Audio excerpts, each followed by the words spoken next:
Welcome to Michigan in Focus, powered by thecentersquare.com. This episode features a piece by the Center Square's Therese Boudreau, headlined, quote, Slotkin, PFAS contamination a tough issue after Chevron overturned, end quote. Here's the story. Addressing chemical contamination in Michigan waterways, farmland, and military bases remains a critical and complicated issue for legislators going into a new administration. Representative Elissa Slotkin, a Democrat representing Michigan, said on a telephone town hall Monday night. Slotkin said, quote, these kinds of issues are tough, right? We've got a lot of our manufacturers who use PFAS. The military uses it, firefighters use it. It is a tough thing to try and change up standards on all of these things, end quote. PFAS are a group of industrial chemicals commonly used in manufacturing to make heat-resistant, water repellent, and non-stick products, dubbed forever chemicals because of their long half-life in the human body and environment.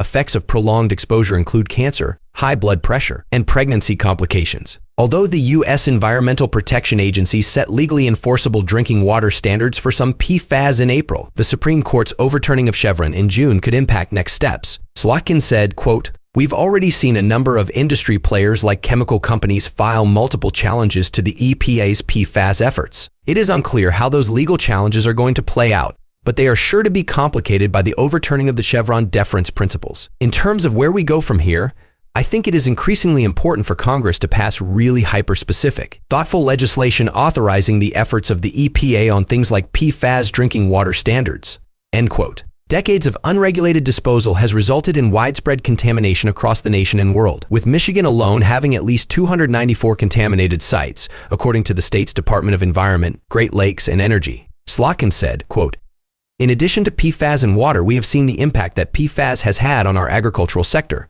our farmers, through the spread of fertilizers that are contaminated with PFAS on our farmlands. We've had people lose their entire livelihoods, end quote.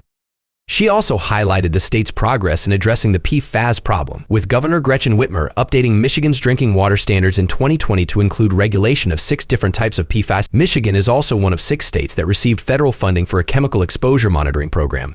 Slotkin said, quote, addressing PFAS is one of the most bipartisan issues I've worked on in Congress. Of course, this doesn't mean we can take our foot off the gas. No matter what party is in charge, we need not only to maintain, but actually increase federal funding to accelerate PFAS cleanup. It's one thing to identify when we have a PFAS contamination problem, but we need dollars to help clean that up, end quote. Michigan residents can find more information on PFAS regulatory efforts, testing options, and contamination sites in the state by visiting the Michigan PFAS Action Response Team website. Listeners can keep up with this story and more at thecentersquare.com. This podcast was made with the assistance of AI technology. Please subscribe and thanks for listening.